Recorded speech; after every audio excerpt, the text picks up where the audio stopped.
A Man Could Stand Up, Part 1, Chapter 1.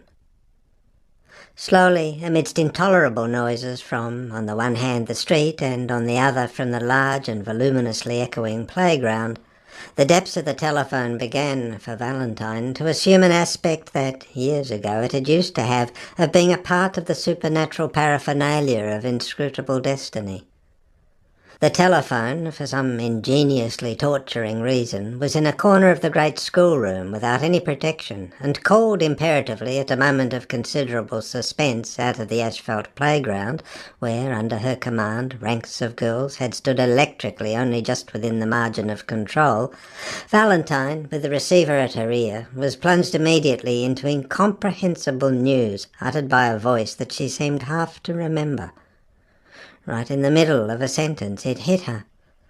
That he ought presumably to be under control, which you mightn't like. And after that the noise burst out again and rendered the voice inaudible. It occurred to her that probably at that minute the whole population of the world needed to be under control. She knew she herself did, but she had no male relative that the verdict could apply to in especial. Her brother? But he was on a minesweeper, in dock at the moment, and now safe for good. There was also an aged great-uncle that she had never seen, dean of somewhere, Hereford, Exeter, somewhere. Had she just said safe, she was shaken with joy. She said into the mouthpiece, "Valentine Wannop speaking, physical instructress at this school, you know." She had to present an appearance of sanity, a sane voice at the very least. The tantalizingly half-remembered voice in the telephone now got in some more incomprehensibilities. It came as if from caverns, and as if with exasperated rapidity it exaggerated its S's with an effect of spitting vehemence. "His brother's got pneumonia, so his mistress even is unavailable to look after." The voice disappeared. Then it emerged again with, "They're said to be friends now."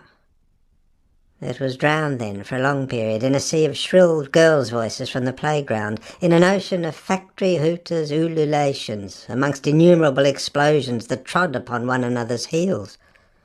From where on earth did they get explosives, the population of squalid suburban streets amidst which the school lay? For the matter of that, where did they get the spirits to make such an appalling row? Pretty drab people, inhabiting liver-coloured boxes. Not on the face of it an imperial race. The sibilating voice in the telephone went on spitting out spitefully that the porter said he had no furniture at all, that he did not appear to recognise the porter. Improbable-sounding pieces of information, half extinguished by the external sounds, but uttered in a voice that seemed to mean to give pain by what it said. Nevertheless, it was impossible not to take it gaily. The thing out there, miles and miles away, must have been signed a few minutes ago. She imagined along an immense line sullen and disgruntled cannon sounding for a last time. "I haven't," Valentine Wannop shouted into the mouthpiece, "the least idea of what you want or who you are." She got back a title, Lady someone or other. It might have been Blastus. She imagined that one of the lady governesses of the school must be wanting to order something in the way of school sports organised to celebrate the auspicious day. A lady governess or other was always wanting something done by the school to celebrate something. No doubt the head, who was not wanting in a sense of humour, not absolutely wanting, had turned this lady of title onto Valentine Wannop after having listened with patience to her for half an hour. The head had certainly sent out, to where in the playground they all stood breathless, to tell Valentine Wannop that there was someone on the telephone that she, Miss Wannostock, the said head, thought that she, Miss Wannop, ought to listen to. Then Miss Wannostock must have been able to distinguish what had been said by the now indistinguishable lady of title. But of course that had been 10 minutes ago, before the maroons or the sirens, whichever it had been, had sounded. The porter said he had no furniture at all. He did not appear to recognise the porter, ought presumably to be under control. Valentine's mind thus recapitulated the information that she had from Lady, provisionally, Blastus. She imagined now that the lady must be concerned for the superannuated drill sergeant the school had had before it had acquired her, Valentine, as physical instructor. She figured to herself the venerable mumbling gentleman with several ribbons on a black commissionaire's tunic, in an almshouse probably, placed there by the governors of the school, had pawned his furniture, no doubt. Intense heat possessed Valentine Wannop. She imagined, indeed, her eyes flashing. Was this the moment? She didn't even know whether what they had let off had been maroons or aircraft guns or sirens. It had happened, the noise, whatever it was, while she had been coming through the underground passage from the playground to the schoolroom to answer this wicked telephone. So she had not heard the sound. She had missed the sound for which the ears of her world had waited for years, for a generation, for an eternity. No sound. When she had left the playground there had been dead silence. All waiting, girls rubbing one ankle with the other rubber sole. Then, for the rest of her life, she was never able to remember the greatest stab of joy that had ever been known by waiting millions. There would be no one but she who would not be able to remember that. Probably a stirring of the heart that was like a stab, probably a catching of the breath that was like an inhalation of flame. It was over now. They were, by now, in a situation, a condition, something that would affect certain things in certain ways. She remembered that the putative ex-drill sergeant had a brother who had pneumonia, and thus an unavailable mistress. She was about to say to herself, "That's just my luck," when she remembered good-humouredly that her luck was not like that at all. On the whole, she had had good luck, ups and downs. A good deal of anxiety at one time, but who hadn't had? But good health, a mother with good health, a brother safe. Anxieties, yes, but nothing that had gone so very wrong. This, then, was an exceptional stroke of bad luck. Might it be no omen, to the effect that things in future would go wrong, to the effect that she would miss other universal experiences? Never marry, say, or never know the joy of childbearing, if it was a joy. Perhaps it was. Perhaps it wasn't. One said one thing, one another. At any rate, might it not be an omen that she would miss some universal and necessary experience? Never see Carcassonne, the French said. Perhaps she would never see the Mediterranean. You could not be a proper man if you had never seen the Mediterranean, the sea of Tibullus, of the anthologists, of Sappho even. Blue, incredibly blue. People would be able to travel now. It was incredible. Incredible. Incredible. But you could. Next week you would be able to. You could call a taxi and go to Charing Cross and have a porter, a whole porter. The wings of a dove. Then would I flee away and eat pomegranates beside an infinite wash-tub of Rackett's blue. Incredible. But you could. She felt 18 again, cocky. She said, using the good metallic cockney bottoms of her lungs that she had used for shouting back at interrupters at suffrage meetings before this, she shouted blatantly into the telephone, "I say, whoever you are, I suppose they have done it? Did they announce it in your parts by maroons or sirens?" She repeated it 3 times. She did not care for Lady Blastus or Lady Blast anybody else. She was going to leave that old school and eat pomegranates in the shadow of the rock where Penelope, wife of Ulysses, did her washing, with lashings of blue in the water. Was all your underlinen bluish in those parts owing to the colour of the sea? She could go with her mother and brother and all to where you could eat, new potatoes, in December, the sea being blue. What songs the sirens sang, and whether... She was not going to show respect to any lady anything ever again. She had had to hitherto, independent young woman of means though she were, so as not to damage the school and Miss Wannerstrot with the governesses. Now she was never going to show respect to anyone ever again. She had been through the mill. The whole world had been through the mill. No more respect. As she might have expected, she got it in the neck immediately afterwards for over-cockiness. The hissing, bitter voice from the telephone enunciated the one address she did not want to hear. Lincoln's Inn. Sin, like the devil. It hurt. The cruel voice said, "I'm speaking from there." Valentine said courageously, "Well, it's a great day. I suppose you're bothered by the cheering like me. I can't hear what you want. I don't care. Let 'em cheer." She felt like that. She should not have. The voice said. "You remember your Carlyle." It was exactly what she did not want to hear. With the receiver hard at her ear, she looked round at the great schoolroom, the hall, made to let 1,000 girls sit silent while the head made the speeches that were the note of the school. Repressive. The place was like a nonconformist chapel. High, bare walls with Gothic windows running up to a pitch-pine varnished roof. Repression, the note of the place. The very place not to be in today. You ought to be in the streets, hitting policemen's helmets with bladders. This was Cockney London. This was how Cockney London expressed itself. Hit policemen innocuously because policemen were stiff, embarrassed at these tributes of affection, swayed in rejoicing mobs over whose heads they looked remotely, like poplar trees jostled by vulgar vegetables. But she was there, being reminded of the dyspepsia of Thomas Carlyle. "Oh," she exclaimed into the instrument, "you're Edith Ethel." Edith Ethel Duchemin, now of course Lady McMaster, but you weren't used to thinking of her as Lady Somebody. The last person in the world, the very last. Because, long ago, she had made up her mind that it was all over between herself and Edith Ethel. She certainly could not make any advance to the ennobled personage who vindictively disapproved of all things made, with a black thought in a black shade, as you might say, of all things that were not being immediately useful to Edith Ethel.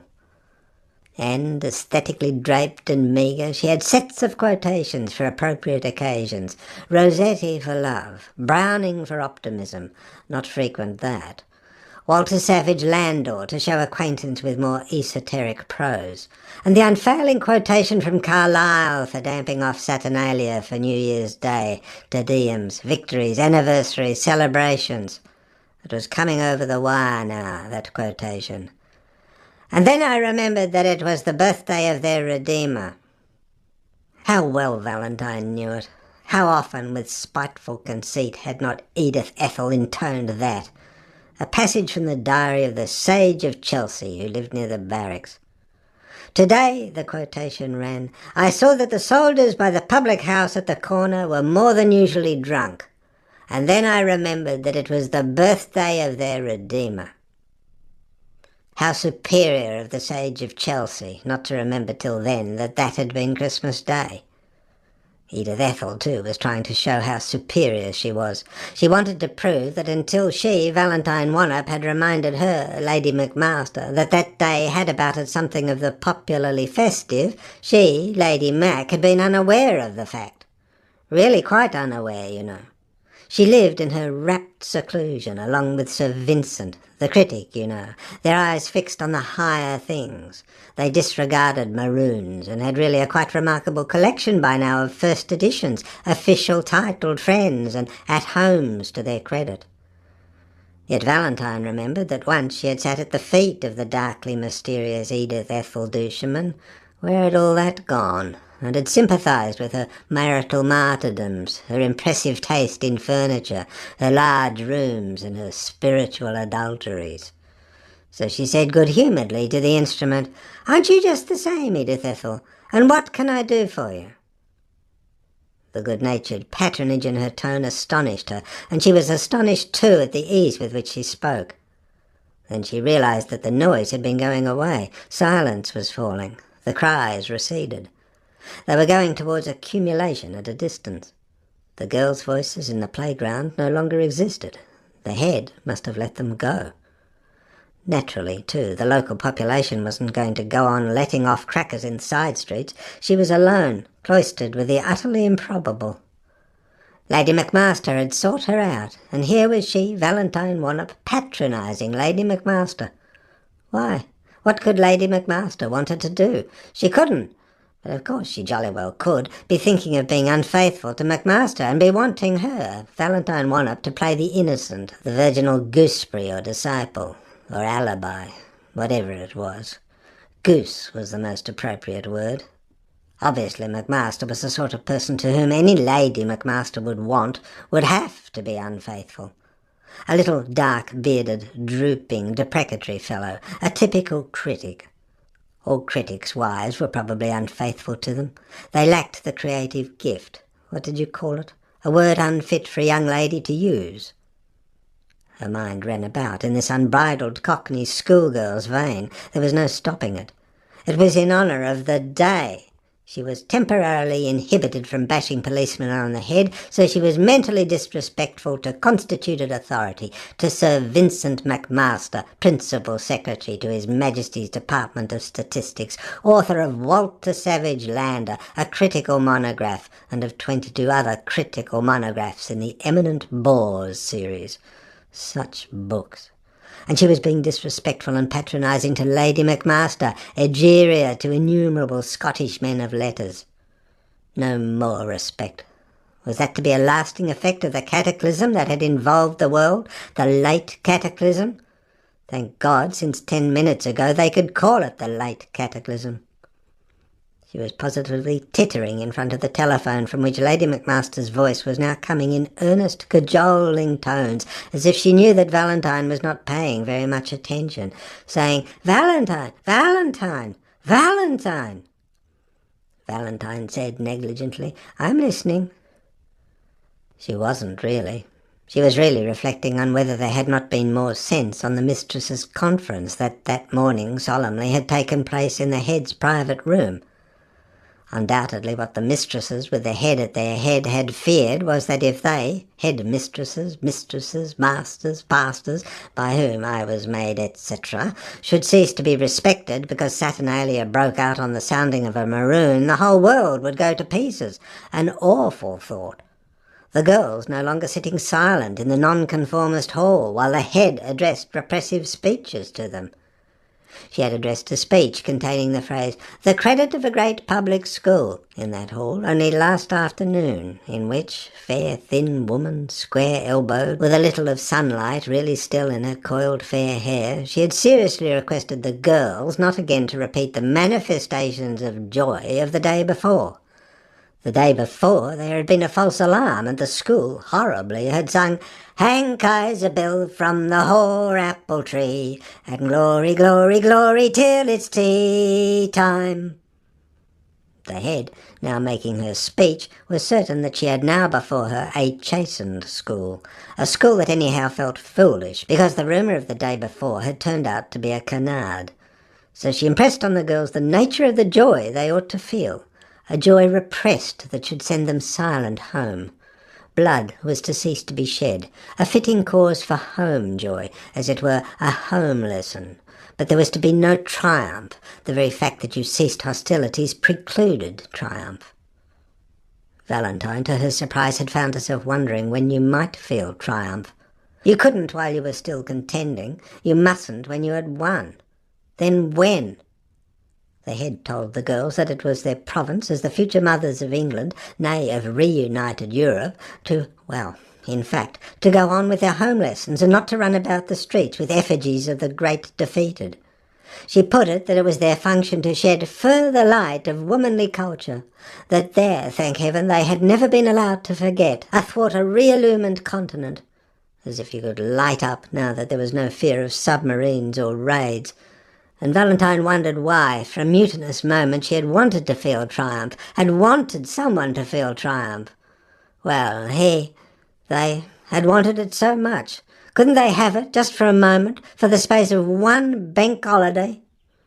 Even if it were wrong or vulgar, something human, someone had once said, is dearer than a wilderness of decalogues. But at the mistress's conference that morning, Valentine had realised that what was really frightening them was the other note, a quite definite fear. If at this parting of the ways, at this crack across the table of history, the school, the world, the future, mothers of Europe, got out of hand, would they ever come back? The authority all over the world was afraid of that, more afraid of that than of any other thing. Wasn't it a possibility that there was to be no more respect, none for constituted authority and consecrated experience? And listening to the fears of those careworn, faded, ill-nourished gentlewomen, Valentine Wallop had found herself speculating, no more respect for the equator, for the metric system, for Sir Walter Scott, or George Washington, or Abraham Lincoln, or the Seventh Commandment. and she had a blushing vision of fair, shy, square-elbowed Miss Wannerstrocht, the head, succumbing to some specious-tongued beguiler. That was where the shoe really pinched. You had to keep them, the girls, the populace, everybody, in hand now, for once you let go, there was no knowing where they, like waters parted from the sea, mightn't carry you. Goodness knew. You might arrive anywhere, at county families taking to trade, gentlefolk selling for profit, all the unthinkable sorts of things. And with a little inward smirk of pleasure, Valentine realised that conference was deciding that the girls were to be kept in the playground that morning at physical jerks. She hadn't ever put up with much in the way of patronage from the rather untidy-haired, bookish branch of the establishment. Still, accomplished classicist as she had once been, she had to acknowledge that the bookish branch of a school was what you might call the senior service. She was there only to oblige, because her distinguished father had insisted on paying minute attention to her physique, which was vital and admirable. She had been there for some time past only to oblige, war work and all that, but still she had always kept her place and had never hitherto raised her voice at a mistress's conference. So it was indeed the world turned upside down already when Miss Wannerstrocht, hopefully from behind her desk, decorated with 2 pale pink carnations, said, "The idea is, Miss Wannab, that they should be kept, that you should keep them, please, as nearly as possible, isn't it called, at attention until their, noises announce their, well, you know. Then we suppose they will have to give, say, 3 cheers. And then perhaps you could get them, in an orderly way, back to their classrooms." Valentine felt that she was by no means certain that she could. It was not really practicable to keep every one of 600 aligned girls under your eye. Still, she was ready to have a shot. She was ready to concede that it might not be altogether, expedient to turn 600 girls stark mad with excitement into the streets already filled with populations that would no doubt be also stark mad with excitement. You had better keep them in if you could. She would have a shot. And she was pleased. She felt fit, amazingly fit. Fit to do the quarters in any time. And to give a clump on the jaw to any large, troublesome Jewish type of maiden, or Anglo-Teutonic, who should try to break ranks, which was more than the head or any one of the other worried and underfed ones could do. She was pleased that they recognised it. Still, she was also generous, and recognising that the world ought not really to be turned upside down at any rate until the Maroons went, she said, "Of course I will have a shot at it. But it would be a reinforcement in the way of keeping order if the head, you, Miss Wannerstrocht, and 1 or 2 others of the mistresses would be strolling about. In relays, of course, not all of the staff, all the morning." That had been 2.5 hours or so ago, before the world changed, the conference having taken place at 8:30. Now here she was, after having kept those girls pretty exhaustingly jumping about for most of the intervening time. Here she was, treating with disrespect, obviously constituted authority. For whom ought you to respect if not the wife of the head of a department with a title, a country place, and most highly attended Thursday afternoons? She was not really listening to the telephone, because Edith Ethel was telling her about the condition of Sir Vincent, so overworked, poor man, over statistics, that a nervous breakdown was imminently to be expected. Worried over money, too. Those dreadful taxes for this iniquitous affair. Valentine took leisure to wonder why in the world Miss Wannerstrocht, who must know at the least the burden of Edith Ethel's story, had sent for her to hear this farrago.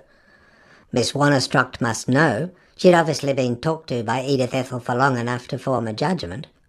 Then the matter must be of importance, urgent even, since the keeping of discipline in the playground was of such utter importance to Miss Wannerstrocht, a crucial point in the history of the school and the mothers of Europe. But to whom, then, could Lady McMaster's communication be of life and death importance? To her, Valentine Wannab?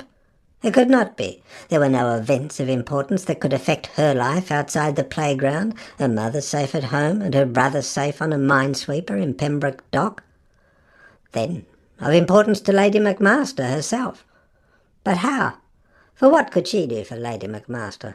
Or she wanted to teach Sir Vincent to perform physical exercises so that he might avoid his nervous breakdown and, in excess of physical health, get the mortgage taken off his country place, which he gathered was proving an overwhelming burden on account of iniquitous taxes, the result of a war that ought never to have been waged.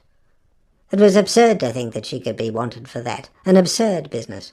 There she was, bursting with health, strength, good humour, perfectly full of beans. There she was, ready in the cause of order to give Leah Heldenstam, the large girl, no end of a clump on the side of the jaw, or alternatively, for the sake of all the bean-feastishness in the world, to assist in the amiable discomfiture of the police.